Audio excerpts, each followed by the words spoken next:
You know, despite the Sonic series being full of bad and mediocre games, there are a select few that almost everyone universally loves. We have Sonic Adventure, Sonic Generations, and Sonic Unleashed, along with some others that maybe you don't personally enjoy, but most of the Sonic fanbase does. The same goes for Sonic Adventure 2. This is still considered by many to be one of the best Sonic games, if not the best Sonic game. And I have to give credit where credit is due. This game was so impactful. It introduced Shadow along with that whole character arc, making him the fan favorite character he is today. It also improved the gameplay formula established in SA1. This game just did a lot right. But despite the praise it still gets, I never really enjoyed this game that much. Now, put the pitchforks down. If you like SA2, then that's completely fine. Remember, this is my video, therefore I'm going to talk about my opinion. By no means should you let my opinion alter yours. And I'm not even saying that SA2 is bad. I just think it's kinda mid, almost. I just don't think this game is the holy grail of the Sonic series like everybody else thinks. I don't even think SA2 scratches my top 10 Sonic games. But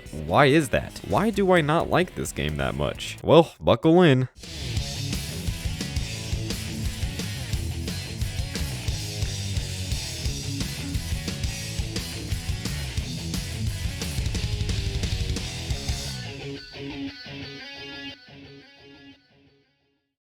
Alright, let's just start with the multiple playstyles. Like Sonic Adventure, this game has multiple playable characters, which each have their own playstyle. Well, there are 6 characters in this game in total, but 2 of them share the same gameplay. We have Sonic and Shadow, who are the speed characters, Tails and Eggman are the mech shooter characters, and Knuckles and Rouge do the treasure hunting. And instead of having a character select menu where you can play as whoever you want at any time, the game is divided into 2 stories. One of them has you playing as the hero characters, and the other has you playing as the villains. And that's my main problem with this game. Unlike SA1, you can't just play the actual Sonic stuff without playing as the other characters. It doesn't matter if you don't want to play as the mech and treasure hunting characters, you have to in order to access everything Sonic has to offer. And that wouldn't necessarily be an issue if the treasure hunting and mech stages didn't suck. But let's start with the actual speed gameplay, which is really the only good part of the game if you ask me. Sonic controls pretty similar to how he does in SA1, as he borrows many of the same moves and abilities from that game. Unfortunately, his spin dash was nerfed to oblivion, so rolling around the levels is a no-go in this game. I mean, the level design is still pretty good though. It's much more on the linear side, but it's still engineered with the idea of going fast.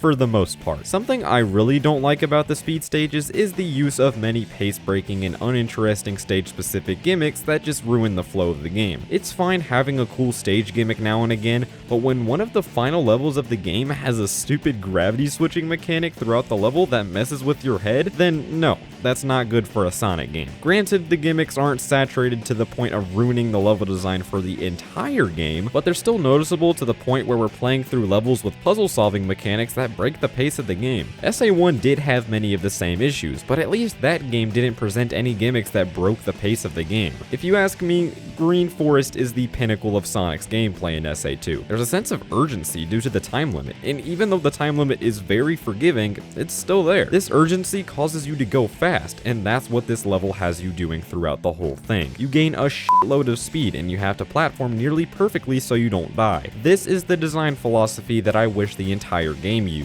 But let me make something clear. The speed stages in SA2 are very good, but not all of them are perfect. Alright, moving on to the treasure hunting stages. I fairly enjoyed the treasure hunting levels with Knuckles in SA1, and SA2 seems to improve upon them. Unlike SA1, SA2 uses unique stages for Knuckles instead of reusing assets from other levels. But unfortunately, these new levels are much inferior to the ones in SA1. And again, unlike SA1, these are not optional. For one, these levels are much larger than the ones in SA1, which means that there are much more hiding spots for the emeralds. This wouldn't be so bad if the emerald radar didn't track only one emerald at a time. I have no idea why this feature was implemented because SA1 made it so you could find the emeralds in any order, but no, they had to add artificial difficulty to the levels. And here's the thing, these levels aren't that difficult to traverse. Finding the emeralds is just very time consuming. And for the people saying skill issue, because I know some of you are, how? Do you memorize all of the possible emerald locations? I mean, yeah, you could do that,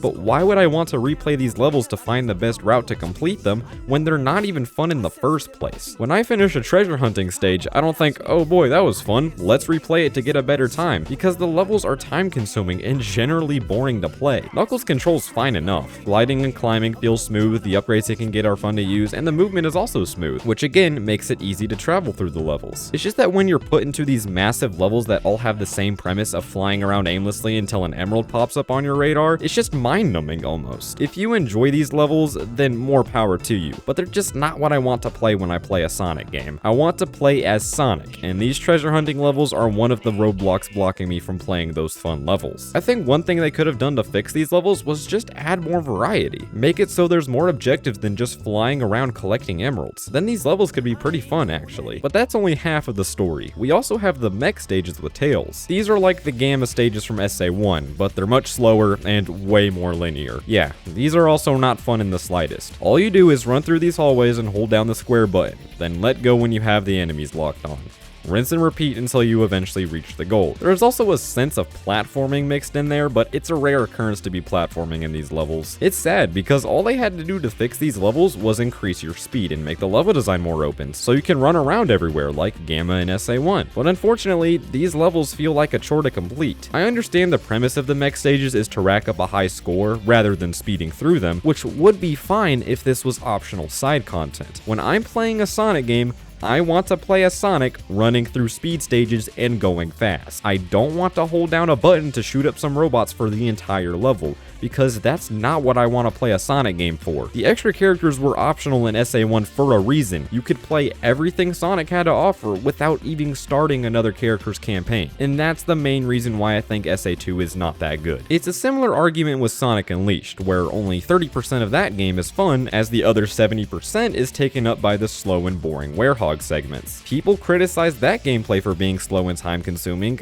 I think SA2 deserves the same criticism. But you know what's funny? I actually really enjoyed the Team Dark treasure hunting and mech stages. I actually think Team Dark as a whole is way better than Team Hero. All of the levels in this campaign feel like they have coherent game design. First off, the treasure hunting stages have some variety this time around. On one of the levels, you're under a time limit, which keeps you on your toes. Then you have levels like Mad Space, which a lot of people hate, but I personally really enjoyed it because the hints are all jumbled up, so it takes some effort to read them. It's just simple stuff like that that goes a very long way. Top it off with the fact that the levels are shorter and the treasure hunting is actually fun in Team Dark's story. Then we have the mech stages with Eggman, and yeah, these are much better than the Tails stages. Instead of having a heavy focus on gunning down as many enemies as you can, these levels have a much heavier focus on platforming and puzzle solving, meaning that there's actually stuff to do in these levels. They're still not perfect, not even close, but they provide some enjoyment. And of course, we have Shadow's levels, which I also found to be much better than Sonic's. Radical Highway, White Jungle, Sky Rail, all of these are amazing. I just wish there were more of them. Shadow has the least amount of levels out of any character in this game, and that's very unfortunate. Imagine if Team Dark had less of the treasure hunting and mech stages and more Shadow stages to balance it out. If the whole game was designed in that way, then it would be a really good game in my eyes. But unfortunately, most of this game's runtime comes down to unnecessary filler. Boring gameplay to pad out the game, and that's the main reason why I just don't like this game as much as other people. But there are other redeeming aspects of this game as well, starting with the writing and story. As mentioned before, the origin story of Shadow remains as one of the best backstories for any character in the Sonic series. How Shadow's origin connects with the overall plot in this game is amazing. This game generally does a really good job of connecting the different character stories and then having everything come together in the last story. I do have some complaints though. So the writing and characterization are pretty solid. These characters have personality differences from one another and they each have their moments when it comes to character development. But unfortunately,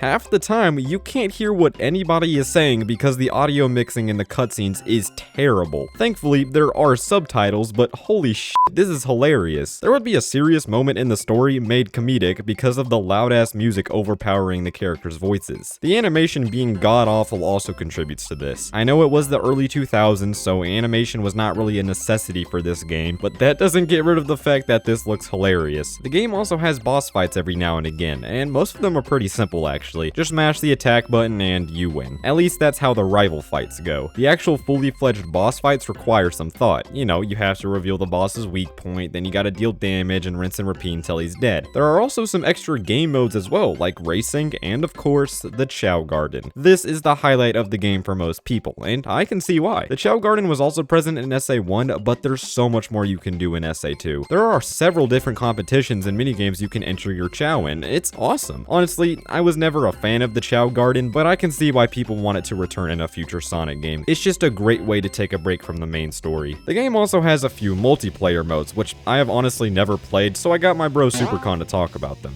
Sonic Adventure 2. One of the most well-known and loved Sonic games out there, and just so happens to be my second favorite Sonic game, right behind Sonic Unleashed and right in front of Sonic Adventure 1. Yeah, I'm one of those guys. And while Riley is discussing about how he thinks the game is overrated, even though I think the opposite of that statement actually, but that's not why I'm here today. Today, I'm here to give you guys some info on the SA2 multiplayer because I have actually a good chunk of memories and experience playing these multiplayer modes in SA2. So to not waste time, let's go ahead and talk about the multiplayer. So first up about SA2's multiplayer is the music. Oh my god! What a great way to start this off. This loop is probably one of the greatest short loop tracks of the Sonic franchise. How they have fallen. This music perfectly suits SA2 and its whole groove. But on to the actual multiplayer. In SA2, there are 3 different gameplay styles, and each of those are implemented into the multiplayer mode. Those being action speed races, shooting, and treasure hunting. And while playing in one of these game modes, in each match, a character will have like a special ability to where they collect a certain number of rings, whether that's stopping time or just straight up attacks the other player. Each of these modes have a decent set of characters to play as well. For all the different modes, you already get the characters you play as in the main game already, but there are 2 additional characters per mode. For the speed race, you got Amy and Chaos, shooting, Neutral Chao and Dark Chao, and for the treasure hunting, you got Chaos Zero and Tikal. While most of these characters are basically reskins of the main characters, some of them do have unique moves as well, and each character is truly really fun to play as. The overall amount of modes and playable characters here are really cool, and this makes one of the best multiplayers in Sonic games. Once you start playing, oh man, the fun is truly never ending. And just to give you an idea of my personal idea of these, I'm going to rank each of these modes for you real fast. Ready? Here we go. Shooting mode, 3rd place. Can be fun, but honestly, not really too much fun to be had with it. You're pretty much just running around and shooting at each other. It's an alright shooting mode, but honestly, I find it kinda eh. Now, treasure hunting. Again, it's alright, better than shooting, but for this, it's one of those modes where you gotta have someone play with you who knows what they're doing with this game, and that's kinda why this is going in 2nd place. And finally, 1st place is the speed races. You saw this coming, didn't you? Now, this is where the real fun is had with Sonic Adventure 2's multiplayer. The variety of modes you have available in these are awesome. You got the regular levels that you play in the main game when you race, but there's 2 special ones at the top, those being a snowboard race and my personal favorite, the grind rail race. Just to talk about it real fast, this one is so cool. You start off in the desert right outside Eggman's pyramid base and you're grinding into the base. This is so cool, and the music, oh, mwah. Beautiful. While racing has always been a thing throughout multiplayer in Sonic games, I mean, that is the main point, isn't it? Go fast as Fast Hedgehog and friends to race to the goal. They only did this for, what, how many games up to this point? But SA2 is where it was the first successful 3D multiplayer in a Sonic game. This multiplayer would go on to be the start of one of many great multiplayer modes for other Sonic games to come in the 2000s, like Sonic Heroes with its multiplayer 2-player styles, and Shadow the Hedgehog where you hunt each other down to fight, as well as Sonic 06 to where you can either work together or race to the goal, and so many more. But out of them all, SA2's, in my opinion, is the best out of them all. The variety of gameplay styles and options for them are great and a ton of fun. I loved playing this with my mom and dad growing up, and even some of my friends too. I love this multiplayer, and it's truly one of, if not the best in the entire series. And I don't think that will likely ever change in my eyes. Who knows though? Maybe Sonic Team one day will deliver with some amazing 2-player mode in the next 3D Sonic game. You never know. Only time will tell. Thanks for having me on today, Riley. It was a pleasure to be a part of this. Anyways, with that said, enjoy the rest of the videos, you guys. Alright, so after beating both of the main stories, you unlock the final story, which wraps everything together. This story has one massive gauntlet where you play as every character to hit switches. This level is fun and really puts your skills to the test. Then you fight the Bio Lizard as Shadow, which is one of the best boss fights in the game because there's so much variety in how you attack it. Then you get to the final boss where Sonic and Shadow turn super to defeat the Bio Lizard as the space colony arc is crashing towards Earth. While Live and Learn, one of the most iconic themes in the entire series, is playing in the background. background. And yeah, the soundtrack in this game is truly something special, man. It's obvious why many people consider SA2 to have the best soundtrack in the entire series, because it just fits Sonic so well. Every character has a different genre of music for their levels as well. The Knuckles rap songs in particular are some of my favorites in the entire game because they're hilarious. I'm not entirely sure if they wanted to be completely serious with this soundtrack or not, but I love it, man. It remains as one of the best soundtracks in video game history. But yeah, despite all of the good that came out of Sonic Adventure 2, most of the actual gameplay holds it back from being a really good game. I wouldn't be so harsh on it if the other characters were optional to play as, but it's the fact that around 70% of this game's runtime is filler that isn't fun to play. I just can't give this game any higher than a 6 out of 10. I really wanted to like this game, but I just didn't find myself enjoying it for most of my playthrough. I don't think it's a bad game, I just think there are better Sonic games out there. Adventure, Generations, Lost World Unleashed, and even Frontiers are better games if you ask me. SA2 is just a pretty decent game at the end of the day, and that's the highest praise I can give it. But that's all for me, guys. Thank you all so much for watching, and I will see you all later. Goodbye.